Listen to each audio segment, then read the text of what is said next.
Je passais près de la maison de mon gendre et j'ai décidé de m'arrêter rapidement pour voir comment il allait.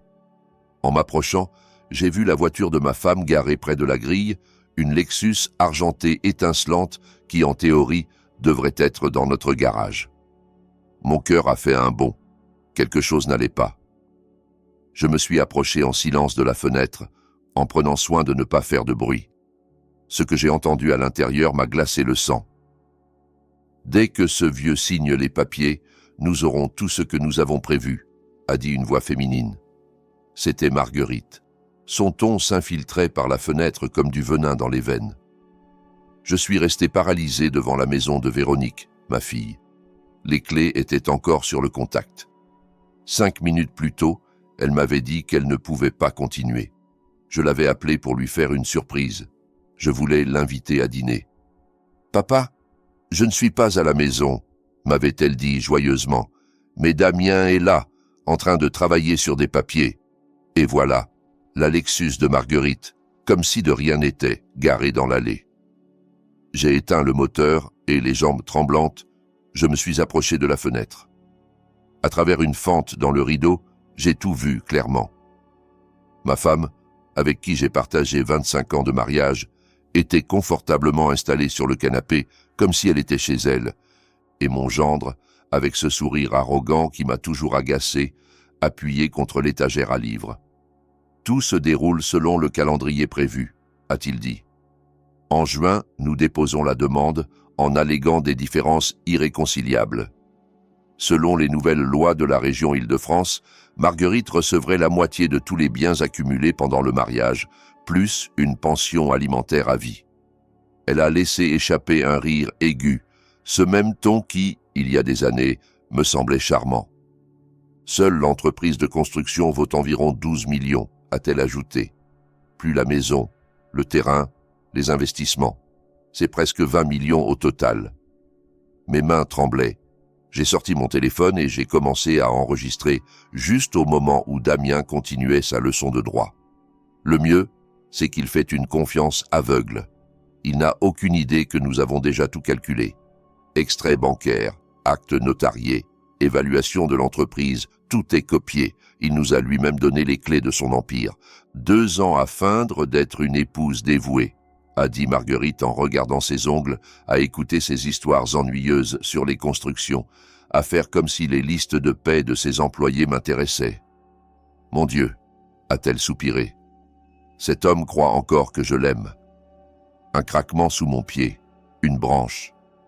À l'intérieur de la maison, ils se sont tus d'un coup et ont tourné la tête vers la fenêtre, comme des cerfs entendant un coup de feu. Je me suis plaqué contre le mur de briques, le cœur battant la chamade, les paumes moites malgré le froid dehors. « Tu as entendu ça ?» a demandé Marguerite, alarmée. « Sûrement le chat du voisin, » a répondu Damien. « Tu te fais des idées pour tout. À ta place, je m'inquiéterais aussi. Et si André savait tout ?»« Il ne sait rien, » a-t-il ri. « Même si on lui disait en face, il ne comprendrait pas. En septembre, tu seras divorcé, avec de l'argent, et en train de faire ce que tu veux, avec qui tu veux, » a-t-il ajouté. Je me suis forcé à ne pas bouger. Le téléphone continuait d'enregistrer. Chaque mot était capturé. 15 minutes plus tard, je suis retourné à la voiture. Mais tout était différent maintenant. 25 ans de mariage réduits à un plan juridique froid et impitoyable entre ma femme et mon gendre. Ce dossier jaune sur la table me hantait mentalement.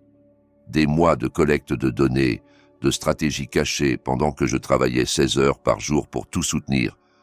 Je me suis assis au volant, regardant mes mains avec lesquelles j'ai bâti cette entreprise à partir de rien, avec lesquelles j'ai conduit Marguerite à l'hôtel quand son père a refusé d'assister au mariage.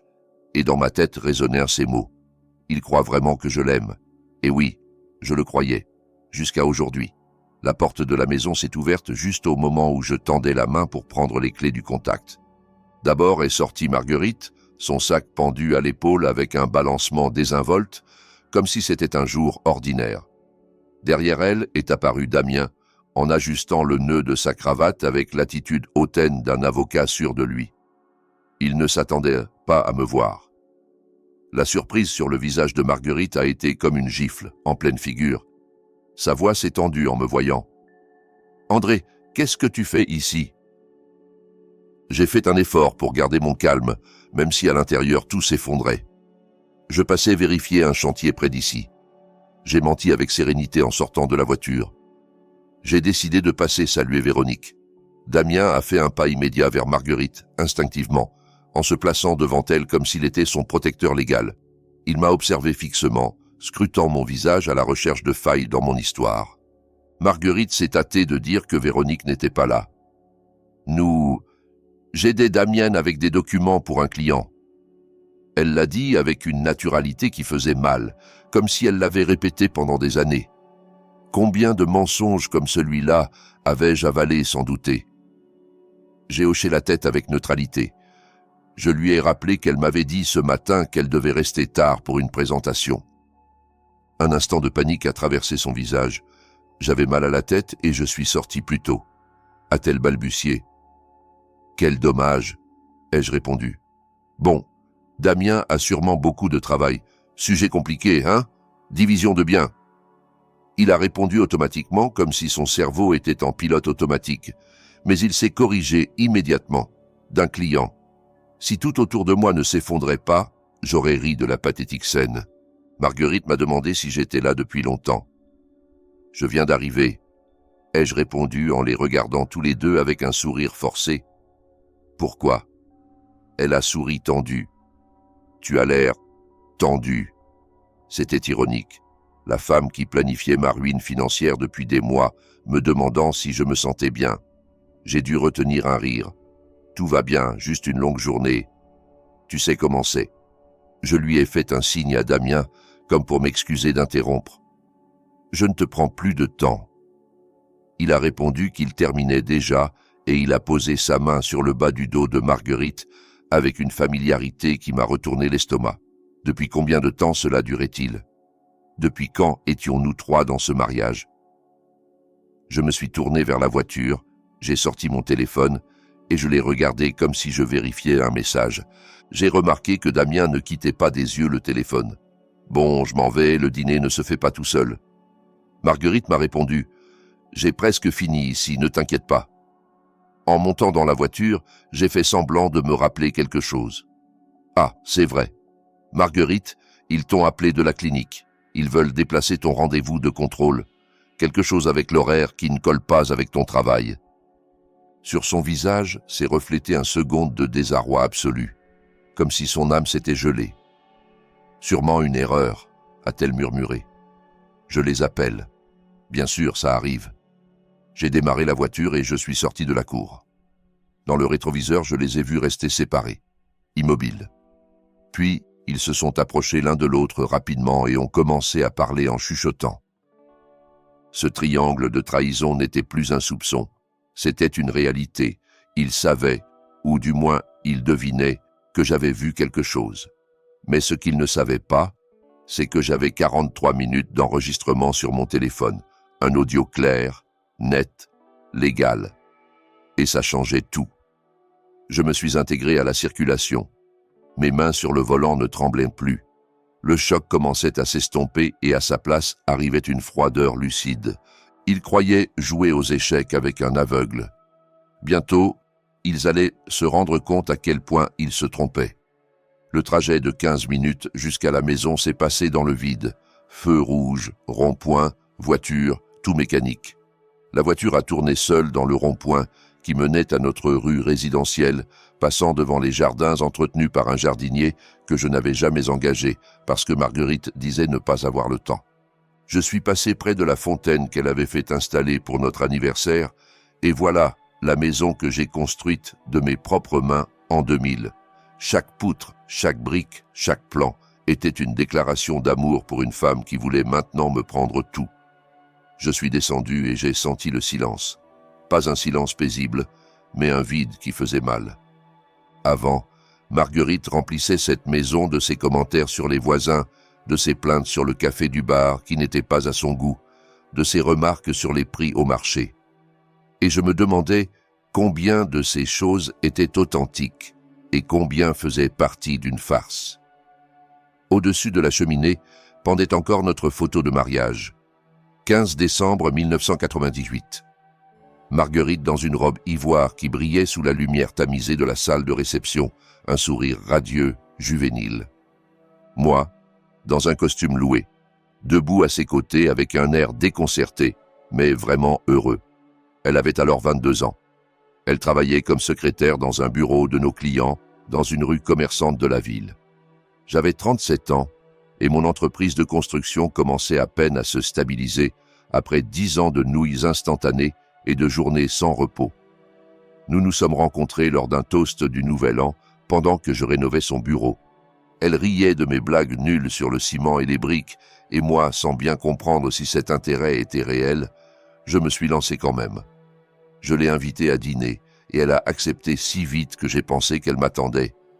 Ce premier dîner dans un restaurant italien s'est terminé à minuit, en parlant de rêves, de mon désir de ne pas seulement construire des bâtiments, mais des foyers où les gens se sentent en paix. Elle m'a regardé avec ses grands yeux et a dit « Tu ne construis pas des maisons, tu crées des refuges pour les familles. » 6 mois plus tard, je lui ai proposé le mariage, sur la table de la cuisine, parmi les factures et les papiers.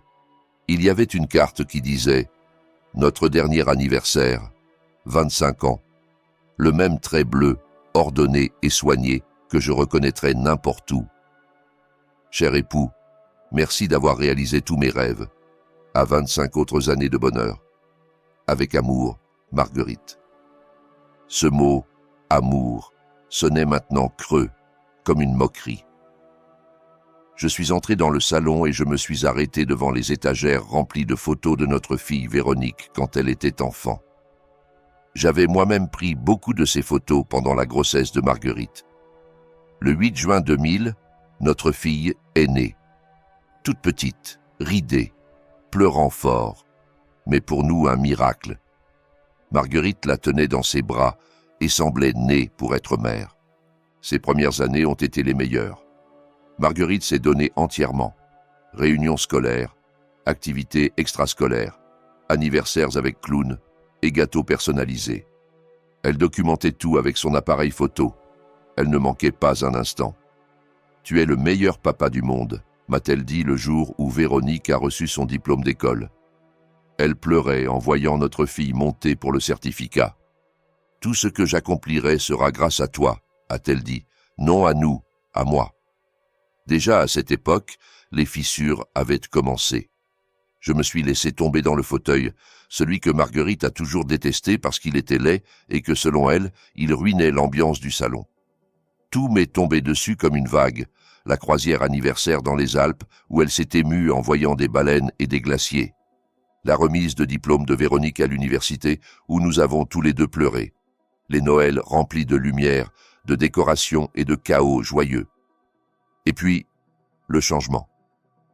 Quand le merci de nous protéger s'est transformé en nous méritons plus. Soudain, les cadeaux sont devenus des obligations et la gratitude, une exigence. L'enregistrement audio est revenu dans mon esprit. 25 ans à feindre d'être une épouse dévouée, disait sa voix. Marguerite ne m'aimait plus depuis longtemps, peut-être jamais. Chaque geste de tendresse, chaque anniversaire célébré, chaque « je t'aime » dans la pénombre, c'était de la stratégie, pas de l'émotion, du calcul, pour que je travaille, que je gagne plus, que je construise son palais. Cela n'avait pas été de l'amour, ça avait été un investissement.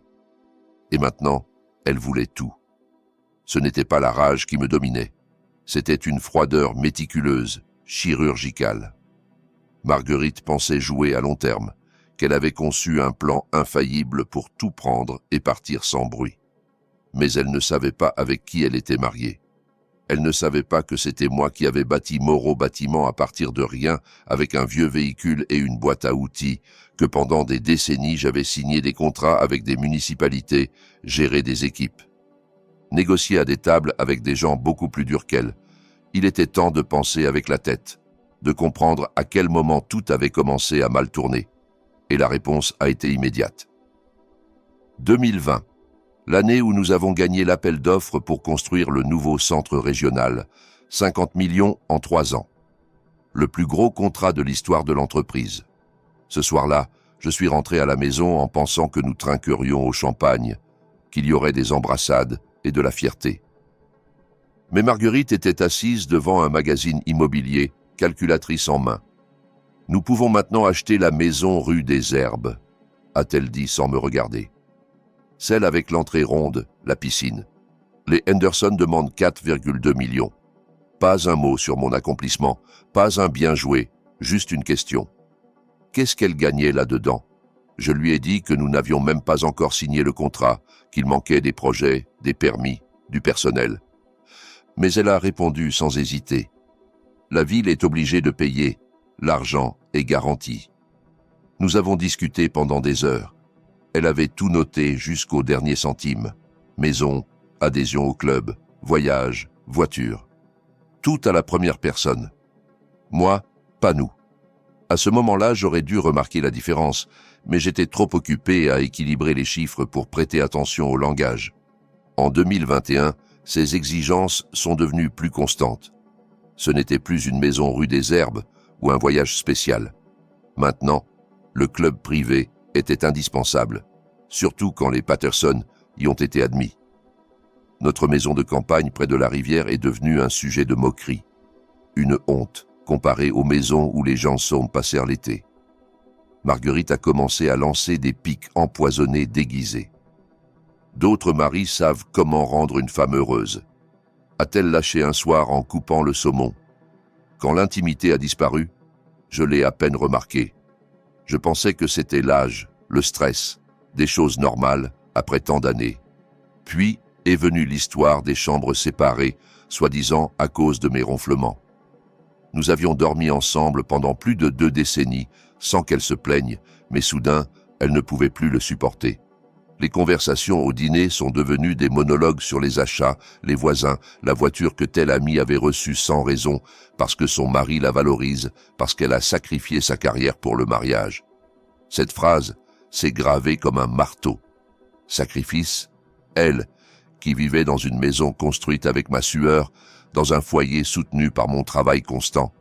L'histoire avec Damien a commencé à me sembler étrange après le mariage de Véronique. C'était en septembre 2023 quand Marguerite a commencé à poser des questions inhabituelles sur les droits en cas de divorce. Imagine qu'une amie veuille se séparer et que le mari cache des biens, me disait-elle avec une innocence feinte. Puis sont venus les appels qu'elle prenait dans d'autres pièces, soi-disant de son club de lecture ou de son comité de bienfaisance. Combien d'appels étaient vraiment sur des livres? Je l'ai réécouté tout, l'enregistrement, le rire de Marguerite disant qu'elle jouait l'épouse depuis 25 ans, les questionnements constants sur mon entreprise, son insistance à avoir des comptes joints, bien qu'elle gère des cartes séparées et des transferts cachés. Pendant que je construisais notre avenir, elle mesurait combien elle pouvait me prendre sans laisser de traces. Mais elle a commis une erreur. Elle a oublié avec qui elle vivait. Je me suis levé du fauteuil et je suis allé droit au bureau, le cœur de mon travail, où étaient archivés 35 ans de contrats, rapports, bilans, permis, tout ce qu'elle croyait avoir scanné sans que je m'en aperçoive. Mais ce qui était vraiment précieux n'était pas là. J'ai sorti mon téléphone et cherché dans les contacts le nom qui, je le savais, me redonnerait le contrôle. Maxime Cherneau, mon comptable, mon ami, est le seul qui connaissait les structures légales que j'avais créées des années auparavant. Parfaitement légales, mais impossibles à détecter pour quelqu'un comme Marguerite. Il était temps de passer cet appel qui changerait tout. 3 jours de travail méthodique ont transformé mon bureau en un vrai centre d'opération. 2 ordinateurs portables ouverts sur le bureau en chaîne que j'ai construit de mes propres mains il y a plus d'1 décennie. Sur les écrans, comptes bancaires, bases légales, documents de propriété. Les pages de mes carnets jaunes couvraient la surface avec des colonnes d'actifs, chronologie, points faibles, outils de pression. Je me suis rasé avec soin. J'ai enfilé le costume bleu marine que Marguerite disait toujours me faire paraître respectable et les lunettes de lecture qu'elle disait me donner de la sérieux. C'est curieux comment le choc d'une trahison peut se transformer en froideur calculée quand on dirige une entreprise depuis 35 ans et qu'on traite avec des bureaucrates. Maxime a été plus utile que je ne l'imaginais. Ces structures fiscales que nous avions conçues ensemble pour optimiser les impôts étaient maintenant une forteresse invisible pour Marguerite. Elle croyait fouiller la façade quand en réalité, l'or était toujours enterré en profondeur. Mais elle n'a pas perdu de temps non plus. J'ai vérifié ses mouvements bancaires, et voilà. Plus de 47 000 € transférés en 8 mois sur un compte d'épargne partagé dont le titulaire était bien sûr Damien Thibault, c'est-à-dire non seulement son amant et complice légal, mais aussi son associé financier.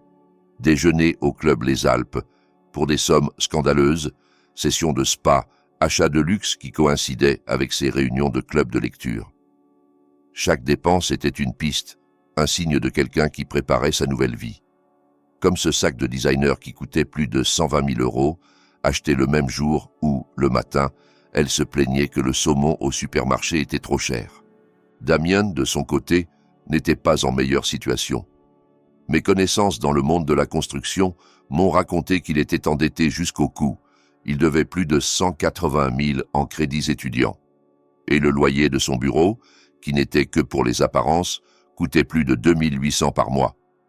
Il se vendait comme un avocat à succès, mais ses fournisseurs l'avaient déjà repéré. Ce type vit comme s'il avait une compagnie pétrolière derrière lui, m'a dit un vieux collègue. Il s'avère qu'il devait plus de 2 millions à des entrepreneurs. Tous ont reçu des promesses, mais jamais de paiement. Même l'ordre des avocats avait 2 plaintes éthiques contre lui, liées à des manipulations financières irrégulières. Bien qu'elles aient été rejetées, le simple fait de les avoir dans son dossier était une tâche, et dans le domaine légal, une tâche comme celle-là ne s'efface pas facilement. Je me suis adossé à la chaise et j'ai observé la carte des preuves. Marguerite et Damien m'avaient sous-estimé. Ils croyaient voir un homme occupé, distrait, trop fatigué pour remarquer ce qui se passait. Mais ils ont oublié que c'était moi qui avais sorti Moreau Bâtiment de la boue, que j'avais commencé avec une vieille voiture et une boîte à outils, que je savais bien comment me protéger. Alors, le téléphone a sonné. Le nom qui est apparu à l'écran m'a fait tendre le corps. Véronique. « Bonjour, fille. Comment ça va ?» Sa voix sonnait prudente, presque thérapeutique. « Papa, tu vas bien ? Je voulais te demander, tout va bien entre toi et maman ?» J'ai serré le téléphone. Combien savait-elle ? Qu'avait-elle remarqué ? Je me suis fait l'ignorant. « Pourquoi dis-tu ça ?» Elle a hésité. « Je ne sais pas. Maman est très agitée avec des questions d'argent, même si ton entreprise va bien, non ? Et Damien a commencé à me poser des questions bizarres. Comment est structurée ton affaire ? Qui contrôle quoi ? Ça m'a donné une mauvaise impression. » Ma fille, psychologue, avait déjà flairé le danger. Je lui ai dit que c'était peut-être juste de la curiosité, que peut-être sa mère s'inquiétait pour sa stabilité. « Peut-être, a-t-elle murmuré, mais si quelque chose de sérieux se passe, tu me le diras. » Cette question m'a transpercé. Lui dire que sa mère et son mari conspiraient pour me détruire, qu'elle vivait au milieu d'un mensonge. Bien sûr, ma petite, je te le promets. Nous avons raccroché. Je suis resté à regarder le téléphone. Si Damien utilisait ma fille comme source, alors le complot était plus profond que je ne l'imaginais. Il était temps de leur donner exactement l'information qu'ils voulaient, mais à ma manière. Ce même jour, j'ai reçu un appel sur la ligne sécurisée que j'avais avec ma comptable de confiance, Suzanne Orlov, avec qui je travaillais depuis plus d'une décennie. Sa voix, précise comme toujours, a sonné avec fermeté. « André, nous avons préparé les documents pour la protection des actifs. Quand tu as mentionné que tu voulais tout restructurer, j'ai revu les options. J'ai trouvé une solution très solide. » Elle a fait une pause. Le silence a plané comme une confirmation tacite qu'elle comprenait ce qui n'était pas dit. « Ai-je raison de penser que ce n'est pas pour l'héritage ?» « Oui, Suzanne, ai-je répondu calmement. C'est plus compliqué. Je comprends. Les menaces qui viennent de l'intérieur de la maison sont les plus délicates. J'ai déjà aidé d'autres clients dans des situations similaires. Je sais exactement quoi faire. Avant midi, tout sera enregistré. À partir de maintenant, personne ne pourra toucher un centime sans laisser de traces légales. À 10 heures précises, j'étais assis dans la salle de réunion de la banque face à Thierry Barrault, le directeur régional et vieux compagnon de tournoi de golf. L'ambiance était impeccable. Café fraîchement préparé, meubles lustrés, climat d'affaires. Je lui ai passé un dossier épais et je lui ai dit « J'ai besoin d'un blocage préventif de tous les accès aux comptes joints, y compris les cartes et lignes de crédit familiales. » Tout doit être gelé jusqu'à vérification de l'identité des titulaires. Il a arqué un sourcil. Toute la structure? Toute, sans exception. Puis-je savoir pourquoi? Je me suis contenté de sourire avec discrétion. Pas nécessaire. J'ai signé les papiers et en moins d'une heure, tous les impliqués recevraient des notifications. Personne ne pourrait bouger un sou sans se présenter personnellement à l'agence avec pièce d'identité et signature vérifiée. À 11h47, le système de sécurité a bloqué tous les accès. À 12h03, mon téléphone a vibré. Une transaction a été refusée. Juste à ce moment-là, je revoyais le budget pour un chantier en périphérie de Lyon. À 12h50 est entré le premier appel. C'était Marguerite. « André, sais-tu ce qui se passe avec nos comptes ? J'ai essayé de payer au club et la carte a été refusée. J'ai appelé la banque et ils disent que tout est bloqué. Tu sais quelque chose ? » Pas un mot sur le compte avec Damien. Pas de mention des 47 000 qu'elle a transférés. Pas une once de confession. Juste une surprise feinte. Bloqué ? C'est bizarre. Qu'est-ce qu'ils t'ont dit ? Qu'il faut vérifier l'identité et se présenter en personne. C'est un scandale. J'étais avec Gabi, la femme du maire, et je n'ai pas pu payer le déjeuner. Tu veux me tuer de honte, André. Son souci n'était pas le complot déjoué, mais l'embarras social. Je la connaissais trop bien. Je vais appeler Thierry, ai-je dit. Sûrement une confusion. Je n'ai pas appelé. Je suis allé au chantier, respirer le ciment, parler avec les ouvriers, regarder les plans, être avec les gens qui me respectaient pour ce que je faisais. Le téléphone n'a pas arrêté de sonner tout l'après-midi. À 13h47, un autre message de Marguerite. Je ne peux toujours pas accéder à la banque en ligne. C'est une blague ? À 14h23, la secrétaire de Barreau dit qu'il est occupé toute la journée. Peux-tu parler, toi ? À 15h15, même la carte supplémentaire est bloquée. Tu m'as laissé comme une indigente. Qu'est-ce qui se passe ? Chaque message me donnait une sorte de soulagement sombre. Pendant 25 ans, je lui ai offert une sécurité financière absolue. Et maintenant, pour la première fois, elle sentait ce que c'était d'être sans pouvoir économique. Pas par vengeance, mais par justice. Mais ce qui a été le plus révélateur, c'est ce qui s'est passé après. À 16h30, m'a appelé Michel Rudin, l'enquêteur privé avec qui je collaborais pour des affaires d'entreprise. Son ton était direct. Nous avons des mouvements de Damien. Il a essayé d'accéder 3 fois au compte joint avec ta femme. En échouant, il a voulu retirer de l'argent d'un autre fonds. De quel fonds, ai-je demandé? Du fonds d'études de ta petite fille. Il figure comme administrateur, mais il est aussi bloqué, comme tu l'as demandé. Et sa réaction? Furieux. Il a menacé de poursuite. Il a crié à la banque. Il est hors de lui. C'était le profil classique d'un avocat arrogant qui venait de perdre son unique atout. À 18h, j'étais de retour à la maison, revoyant tout depuis mon ordinateur. Chaque compte gelé, chaque carte inactive, paiements automatiques maintenant sous mon contrôle. Marguerite était limitée à ce qu'elle avait en liquide, légalement impeccable.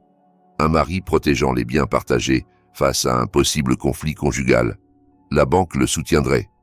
Mais ce qu'ils ont compris ce jour-là était encore plus important. L'homme qu'ils voulaient acculer n'était plus sur la défensive. Maintenant, il jouait au même niveau et avec de meilleures cartes. À 18h47, le téléphone a sonné à nouveau. Marguerite encore. Sa voix, pour la première fois, n'était pas d'agacement ni de reproche, mais de désespoir. Je savais que ce moment allait arriver, le point où le masque de victime tombe et l'urgence réelle apparaît. Il était temps de voir comment les complices commencent à se déchirer quand le plan échoue. Le soir du samedi, Marguerite est arrivée au bureau de Damien comme si le diable en personne la poursuivait. Le gardien de l'immeuble n'a même pas scié, habitué à voir des visages altérés en costume cher, mais ses talons ont résonné contre le marbre comme si chaque pas annonçait un désastre. Depuis une cafétéria en face de l'entrée, Rudin observait tout. Il avait des gens à l'intérieur connectés par les anciens conduits de ventilation qui communiquaient encore certains bureaux. Tout faisait partie du plan. Marguerite avait passé un appel juste sur le trottoir de notre maison, sans savoir que même la voisine l'avait entendu. « Damien, nous devons parler, urgent. » Au 14e étage, La lumière du bureau de Damien était encore allumée. À travers la fenêtre, on voyait deux silhouettes bouger, gesticuler, avec des papiers éparpillés sur le bureau. Leur corps parlait pour eux. Tension, nerfs, chaos. Par les conduits arrivèrent des fragments de conversation. Marguerite tremblait. « André sait, il a tout bloqué. Je n'ai même pas pu faire le plein d'essence. » La réponse de Damien a été sèche. Ce n'est pas une coïncidence. Il est apparu à la maison de Véronique juste quand nous parlions des étapes finales. Il a entendu quelque chose, sûr. « Combien ?» a-t-elle demandé, comme si elle craignait plus le fait que l'homme. « Assez. Sinon, il n'aurait pas tout gelé. » Il y a eu une pause. Il faut assumer le pire. Peut-être qu'il a tout enregistré. Le silence qui a suivi a été comme un coup de feu dans la nuit. Ils se sont rendus compte en même temps que l'ingénu André leur prenait peut-être plusieurs longueurs d'avance. « Et maintenant ?» a-t-elle demandé. « Accéléré. Assez de demi-mesures. Lundi, je dépose la demande de divorce avec des mesures conservatoires urgentes. La stratégie était claire. Victimisation totale. Nous alléguons violence financière, qu'il te restreint l'accès à l'argent, qu'il t'isole. » Marguerite s'est intéressée immédiatement. Ça sonne crédible. Ça l'est. Nous le présenterons comme un type contrôlant qui utilise l'argent pour te manipuler. Le gel des comptes sera la preuve. Le froissement de papier se mélangeait à l'arrogance de sa voix. Il faut dresser une liste de pression psychologique. Chaque fois qu'il ne t'a pas consulté pour dépenser, quand il t'a critiqué pour tes achats, quand il a limité tes cartes. Marguerite a hésité. Mais il n'a jamais été contrôlant. Il m'a toujours tout donné. Alors, on le présente comme dépendance émotionnelle, qu'il utilisait sa générosité pour te faire sentir que tu ne pouvais pas vivre sans lui. Le cynisme était répugnant. 25 ans d'efforts, transformés en un plan pour me présenter comme un abuseur. « Et Véronique ?» a demandé Marguerite avec incertitude. « Elle ne va pas me croire d'emblée. Et ça nous arrange, » a répondu Damien. Sa réaction distante servira de preuve qu'André l'a manipulé. Nous dirons qu'il l'a convaincu de ton instabilité supposée. Tu crois que ma fille se mettra contre son papa? Je veux sauver ton avenir économique. Et si elle, en tant que psychologue, doute de toi, alors son témoignage nous sert comme preuve technique d'une famille toxique. Ils étaient prêts à utiliser ma fille comme une arme, à déformer sa sagesse comme de la froideur. Et ils ont planifié tout jusqu'au dernier détail. Comment répondre aux questions? Quel message utiliser? Où se rencontrer? C'était une guerre froide, déguisée en cause noble. Mais ils ne savaient même pas que, pendant qu'ils répartissaient leurs pièces sur l'échiquier, je bougeais déjà les miennes, et avec plus de précision. Le lendemain matin, Marguerite a rencontré Véronique à leur café mensuel traditionnel, cette routine qui, autrefois, était attendrissante. Elles se sont assises à leur table habituelle. Mais cette fois, Marguerite ne cherchait pas à partager. Elle cherchait à manipuler. « Véronique, je suis inquiète pour ton papa. Il est bizarre. Je crois qu'il va mal psychologiquement. Ma fille, avec l'instinct clinique de celle qui a étudié des années pour lire les gestes et les silences, a posé sa tasse de café avec un calme froid. Qu'est-ce qui te fait penser ça? Il contrôle tout. Il me coupe l'argent. Il dit que c'est pour la sécurité, mais je sens que c'est une punition. Depuis quand ça dure? Des mois, peut-être plus, mais c'est seulement hier qu'il a tout bloqué. » Véronique a froncé les sourcils. « Maman, le contrôle financier peut être de la violence, mais ça peut aussi être une façon de protéger les biens quand il y a des menaces légales. » Papa a dit quelque chose? Marguerite a vacillé. Elle ne s'attendait pas à des questions intelligentes. Elle s'attendait à de la compassion. Il dit que c'est pour la sécurité bancaire, mais après 25 ans, je sais que c'est une punition. Peut-être qu'il a appris que je veux divorcer. Attends, tu veux divorcer? Toi, ce n'est pas lui qui te retient. L'analyse lui est tombée dessus comme une pierre. Sa fille l'a démonté sans élever la voix. Je te dis juste qu'il agit bizarrement, se défendit-elle. Et en tant que psychologue, tu devrais le remarquer. En tant que psychologue, je te dis que les changements drastiques ont une cause. Qu'est-ce qui s'est passé il y a 3 jours? Marguerite est restée muette. Véronique l'étudiait, plus comme une mère, mais comme un cas clinique. Maman, tu ne demandes pas de l'aide, tu demandes que je me mette de ton côté, c'est ça? Marguerite n'a pas répondu. Elle savait que l'histoire n'avait pas convaincu, et que sa fille, en experte, n'allait pas avaliser un mensonge si évident. Elle a fini son café frustrée et est partie sans plus. Le rôle de victime ne lui allait pas sans applaudissements. Pendant ce temps, je recevais un appel qui allait changer la direction de tout. Mon vieux associé Vital Moreau m'a averti que l'ordre des avocats avait ouvert une enquête formelle contre Damien. Tout lui tombe dessus, m'a-t-il dit. Il y a des plaintes d'entrepreneurs qui disent qu'il a encaissé et ne les a pas payées. Il a utilisé de l'argent de fonds fiduciaires pour couvrir ses dettes. Je me suis arrêté net. C'était juste la somme que j'avais vue sortir de ses comptes. Vont-ils témoigner? Avec plaisir. Ils sont furieux. Ils sont en faillite à cause de lui. J'ai passé les 3 heures suivantes au téléphone. J'ai parlé avec un électricien de la Loire, un plombier de la Côte d'Azur, un couvreur des Pyrénées. Tous avaient des histoires similaires. Ils ont travaillé, livré des devis, et il s'est évaporé avec l'argent. Avec tout ça, j'ai monté le dossier. Et à 14h30, j'ai appelé l'ordre. Je veux dénoncer un avocat pour conduite professionnelle inappropriée. J'ai des preuves, des noms, des dates, des montants. 3 témoins sont prêts à déclarer. À 16h, ils ont envoyé la citation. Et à 16h47, j'ai reçu un message de Rudin. Damien est sorti de son bureau avec 3 boîtes. Il est parti en voiture. On le suit? Pas besoin, ai-je répondu. Je sais exactement où il va. Comme je l'imaginais, Damien est allé droit chez Marguerite. Quand le château s'effondre, les conspirateurs se regroupent comme des rats cherchant à flotter sur la même planche. Qu'ils se réunissent, qu'ils s'étreignent, qu'ils essaient de rassembler ce qui reste. Moi, je continuais à recueillir des données, des preuves, des mouvements.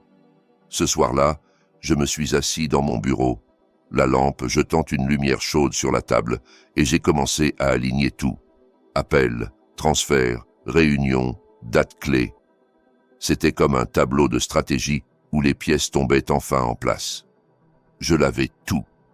Il ne restait qu'à décider quand et comment porter le coup final. Alors, la notification a sonné. Un email de Suzanne Orloff. Sujet, projet de réponse. Stratégie numéro 2. J'ai ouvert le fichier. C'était une stratégie de défense légale élaborée avec une précision chirurgicale, tout contemplé, de la division des biens au scénario en cas d'escalade judiciaire. Sur la dernière page, un résumé de la défense. Détaillé. En cas que la contrepartie utilise des accusations de violence émotionnelle ou d'abus économiques, nous recommandons de présenter une contre-demande basée sur des preuves de pression psychologique, tentative d'appropriation illégitime d'actifs et manipulation de descendance à des fins patrimoniales. Ce n'était pas seulement une défense, c'était une épée, un bouclier, la justice. Minutes plus tard, un message de Véronique. « Papa, maman hurle comme une folle. Elle dit que tu as déclaré la guerre. Qu'est-ce qui se passe ?» J'ai pris un moment avant de répondre. Je ne pouvais pas tout lui dire encore. « Tranquille, fille. Nous résolvons juste des choses d'adultes. Tout ira bien. » Elle n'a pas insisté. Mais je savais qu'elle devinait que la structure familiale qu'elle connaissait s'effondrait sous ses yeux. Lundi, 9h14 du matin. Le téléphone a sonné. Monsieur André Moreau. Nous appelons du tribunal de famille. Nous vous notifions que votre épouse a déposé une demande de divorce avec mesures conservatoires pour raisons de sécurité économique et émotionnelle. Vous devez vous présenter à l'audience préliminaire ce mercredi. Je n'ai pas été surpris. Damien s'est bougé vite. Il craignait que je l'expose. C'était avant. 10 minutes plus tard, m'a appelé le bureau administratif de mon entreprise. « André, Marguerite nous a appelés. Elle exige que nous transférions 70 000 € sur sa carte. Elle dit que c'est ton obligation. Qu'est-ce qu'on fait ?» J'ai répondu sans hésiter. « Pas un sou ne bouge sans ordre écrit de ma part. Compris. » J'ai fermé la fenêtre de mon bureau et respiré profondément. Le soleil brillait. Un lundi ordinaire. Mais la guerre officielle venait de commencer. Mercredi, 10h27 du matin, salle d'audience numéro 4. quelques journalistes sur les bancs du fond, 2 avocats assis, et Marguerite avec l'air solennel d'une sainte martyre, bras croisés, yeux rougis. À ses côtés, Damien avec son dossier, vêtu de ce costume qu'il portait quand il voulait paraître à succès. Je suis entré. J'ai salué le juge d'un léger signe et me suis assis à côté de Suzanne, qui m'a remis un dossier avec le protocole d'audience. Là étaient déjà consignées les accusations. Pression morale, isolement financier, menace au bien-être psychologique. Le juge a ouvert la séance et a demandé à Marguerite d'exposer son cas. Sa voix tremblait avec des larmes contenues parfaitement calibrées. Mon époux m'a coupé tout accès à l'argent. Je n'ai pas de quoi acheter de la nourriture. Il refuse de me parler. Il est froid, distant. Je me sens piégé. Je me suis levé quand le juge a demandé ma position. Votre honneur, les fonds mentionnés sont des comptes joints. La mesure de gel a été prise par procédure bancaire légale face à des soupçons de tentative possible de vidage patrimonial non autorisé. J'ai des preuves de ces soupçons. J'ai remis un dossier. Sur la première page, le justificatif de transfert de 47 000 € de Marguerite au compte personnel de Damien. Sur la deuxième, le reçu d'achat d'un sac de luxe, le même jour où elle m'a demandé de l'argent pour des médicaments pour sa mère. Sur la troisième, la transcription de la conversation enregistrée, où tous deux delinaient comment me présenter comme un abuseur pour me prendre tout. Le juge a haussé les sourcils. C'est votre preuve de soutien? Oui, votre honneur. Et en plus, j'ai déposé une plainte auprès de l'ordre des avocats contre le représentant légal ici présent. Il est enquêté pour usage indu de fonds fiduciaires et autres irrégularités financières. Damien s'est agité sur son siège. Le juge l'a regardé avec sévérité. Confirmez-vous l'existence de ce compte joint avec Madame Moreau? Ça n'a pas de pertinence dans cette audience, votre honneur. Le sujet est la conduite de Monsieur Moreau. Si vous gérez des fonds liés aux parties en conflit, alors oui, ça a une pertinence directe. Marguerite a commencé à s'agiter. Je ne savais pas que ça allait avoir des conséquences légales. Juste vouloir un peu d'indépendance. Indépendance? A répété le juge. Et pourquoi alors transférer l'argent à votre avocat? Elle est restée silencieuse. Suzanne, sans dire un mot, a passé un autre tome au juge. Nous avons aussi des enregistrements de transferts répétés au même destinataire pour plus de 300 000 € en 8 mois. En plus d'enregistrements où on planifie de présenter M. Moreau comme violent pour obtenir un avantage patrimonial dans le processus, le juge a regardé Marguerite avec un visage sérieux. La demande de mesures conservatoires est rejetée. Le jugement de divorce est reporté d'1 mois. Les 2 parties devront présenter un rapport détaillé de comptes, propriétés, mouvements et communications des 12 derniers mois. Il a frappé le marteau. La salle est restée silencieuse. 2 jours plus tard, Michel Rudin a rappelé. Cette fois, son ton était sérieux, presque d'avertissement. André, nous avons trouvé une 2e propriété, rue de Rivoli, au centre, au nom d'un prête-nom, mais les paiements sortent du compte personnel de Damien. Je suis resté silencieux, en processeur. Et qui y vit? Une femme enregistrée comme nounou de ta petite fille, la même dont Véronique avait déjà dit qu'elle ne lui faisait pas confiance. Tout indique que cette propriété était prête pour un déménagement, peut-être même avec l'intention d'emmener la petite. Je me suis levé et ai marché vers la fenêtre. Dehors, la ville continuait sa routine indifférente. La circulation, les sons, les vies normales, mais en moi quelque chose se serrait. Ce n'était plus seulement une trahison économique ou matrimoniale. Ils essayaient de m'arracher ma famille, d'utiliser ma petite fille comme partie d'un nouveau plan de vie construit sur mes fondations. J'ai pris le téléphone. Michel, activez tout le nécessaire. Un avocat spécialisé en droit familial et de tutelle. Je veux revoir chaque document lié à la garde de la petite, les autorisations, les permis. S'il y a une seule ligne qui pointe vers une manœuvre légale pour m'éloigner de ma petite fille, nous déposerons une plainte immédiate. Pas besoin de lui expliquer plus. Il savait que nous entrions dans une phase plus profonde du conflit. Ce n'était plus défendre un patrimoine. C'était protéger ce que j'aimais le plus. Le lendemain matin, je suis allé voir Véronique. Elle m'a ouvert la porte en peignoir, cerne sous les yeux, visage tendu. « Bonjour papa, entre. » Je te préviens d'avance. Damien n'a pas dormi ici hier soir. » J'ai hoché la tête. La maison sentait le café et les céréales. La petite était déjà à la maternelle. Nous nous sommes assis dans la cuisine, comme au bon vieux temps. Tasse en main, silence inconfortable. « Comment vas-tu » ai-je demandé, confuse. Tout semble se briser. Maman ne me répond pas. Damien agit comme si de rien n'était, mais je le connais. Il est pâle, nerveux. « Papa, vas-tu me dire ce qui se passe ?» Je l'ai regardé dans les yeux et respiré profondément. « Oui, fille, je vais te raconter. » Je lui ai tout raconté, sans drame, sans exagération, juste les faits, les transferts, les enregistrements, la conspiration pour me déclarer abuseur et tout prendre. Je lui ai parlé de l'autre propriété, de la nounou, de la possibilité qu'il veuille commencer une nouvelle vie en utilisant la petite comme excuse. Je lui ai montré des documents, des captures, un fragment de l'audio. Je lui ai montré la photo de Marguerite et Damien sortant ensemble de cet appartement, avec des sacs de courses, riant comme des adolescents, jouant à avoir une double vie. Véronique n'a rien dit au début. Elle me regardait juste avec les yeux grands ouverts. C'est vrai. Tout ça est réel. J'ai hoché la tête. Tout est documenté. Elle s'est couvert le visage des mains. Je n'ai pas voulu la presser. Le silence, à ce moment, était plus éloquent que n'importe quel mot. Finalement, elle a parlé, la voix brisée. Il voulait emporter ma fille. Peut-être pas encore, mais il se préparait. Et toi, avec ta clarté, tu étais un obstacle. C'est pourquoi ils avaient besoin de te manipuler. Elle m'a regardé avec un mélange de tristesse et de détermination. Je vais demander le divorce et je vais aller au tribunal de famille. S'ils essaient de toucher à ma fille, je veux que toutes les portes légales se ferment pour eux. Je ne l'ai pas interrompu. C'était sa décision, et la voir si ferme était comme regarder une version plus jeune de moi-même, forte, trempée, digne. Ma fille n'allait pas se laisser écraser par personne. Cette nuit-là, j'ai dormi tranquille pour la première fois depuis des semaines. Dans les jours suivants, tout a avancé comme une avalanche. L'avocat de Damien a reçu une notification officielle de l'ordre.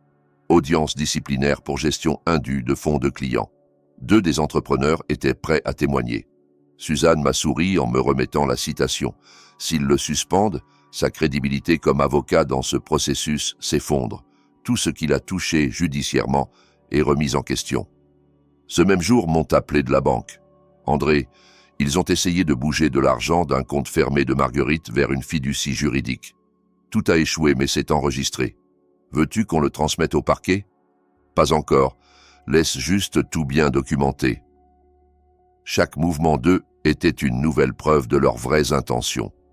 Finalement, j'ai décidé de m'asseoir pour parler à Marguerite face à face, sans avocat, sans scandale, dans un café du centre où nous avions autrefois célébré son anniversaire. Elle est arrivée tendue, emmitouflée, les yeux sombres. « Qu'est-ce que c'est tout ça, André ? Pourquoi me fais-tu ça ? Assieds-toi, on va parler. » Elle s'est assise, mais n'a pas enlevé son manteau. Elle était prête à fuir au moindre froissement. « Tu détruis tout. Tu me fais passer pour une intéressée. Tu me laisses sans rien. Pourquoi ?» Je me suis penché en avant. Toi et ton amant avez essayé de me transformer en abuseur pour me vider. Et tu demandes encore pourquoi ? Je ne savais pas que tout allait déraper. Si, tu savais. Tu as pris des décisions. Tu as transféré de l'argent, menti, utilisé notre fille. Je n'avais pas besoin d'élever la voix, juste le dire avec clarté. Je t'offre un accord. Tu renonces à toute prétention. Tu me laisses l'entreprise. L'appartement qui est antérieur au mariage reste à moi. Tu reçois une compensation juste. Tu vis tranquille, sans scandale, sans honte. Et sinon, alors guerre. Avec audio, avec plainte, avec registre. Tu n'en sortiras pas indemne, mais tu peux encore en sortir digne. Elle est restée à regarder sa tasse, les doigts tremblants. Je pensais que tu étais faible, que ce serait plus facile. Tu t'es trompé. Après un long silence, elle a hoché la tête.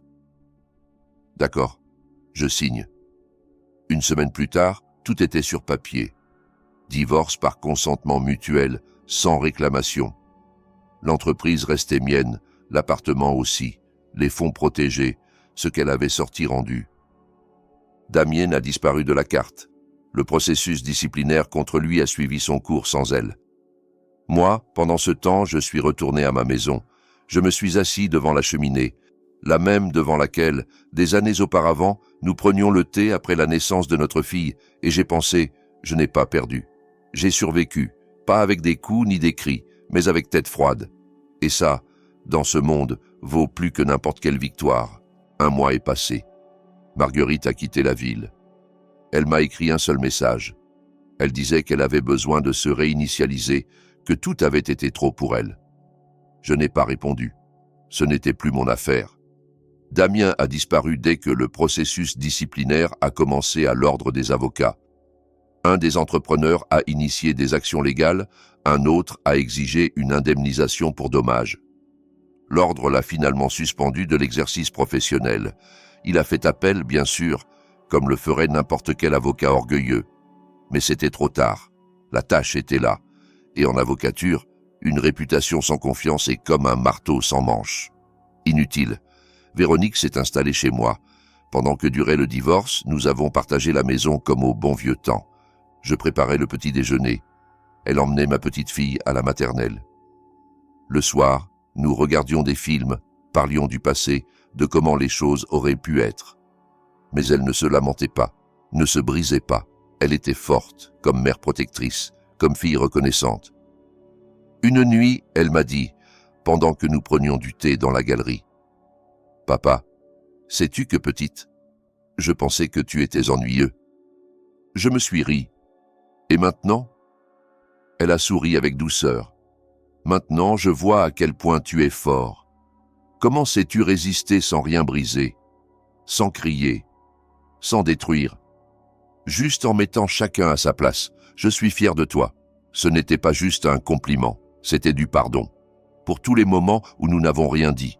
Pour toutes les émotions tues entre père et fille. Un jour, je suis sorti dans le jardin arrière et j'ai trouvé une boîte devant le portail. Pas d'expéditeur, ni de sonnette préalable. Dedans, une vieille photo encadrée. Notre mariage.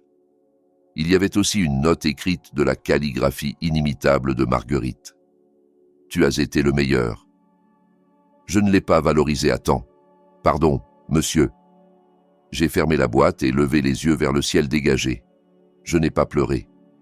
J'ai juste senti une sorte de chaleur sèche, comme une rafale passant dans une maison vide. Il y a des pardons qui n'ont pas besoin de mots. Parfois, simplement ne pas répondre est la façon la plus digne de clore un cycle. 6 mois plus tard, je suis allé à la maison de campagne, celle que nous avons construite quand Véronique avait 7 ans. Je l'ai réparée seule, avec patience. Peinture neuve, toit renforcé, l'abri ravivé. C'était un travail lent, mais il me donnait la paix. Un jour, Rudin est venu me visiter, avec 2 bouteilles de vin dans un sac.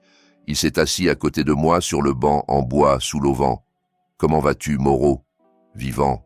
Tranquille. »« Trop tranquille ? Juste ce qu'il faut. » Il m'a regardé avec ce mélange de respect et de proximité qu'on a seulement pour quelqu'un qui a traversé l'enfer et en est sorti en marchant. Sais-tu, dans mon travail, j'ai vu beaucoup de types se briser. Toi, ils ne t'ont pas brisé. Non seulement tu as tenu, tu t'es retourné, analysé qui te poignardait et répondu, sans point, avec intelligence. C'est comme ça qu'un homme doit être. J'ai ri en silence. Parfois, le silence est la réponse la plus puissante. À l'automne, j'ai voyagé quelques jours à Paris, juste pour me changer les idées. Une escapade. Je suis entré dans une librairie au hasard et, pendant que je fouillais une étagère, j'ai entendu une voix connue. « André ?» Je me suis tourné. C'était Suzanne Orloff, mon avocate. Sans dossier, sans ton formel, dans un long manteau avec un café à la main. « Quelle surprise !» ai-je dit, totalement inattendu. « Comment vas-tu ? Bien, libre.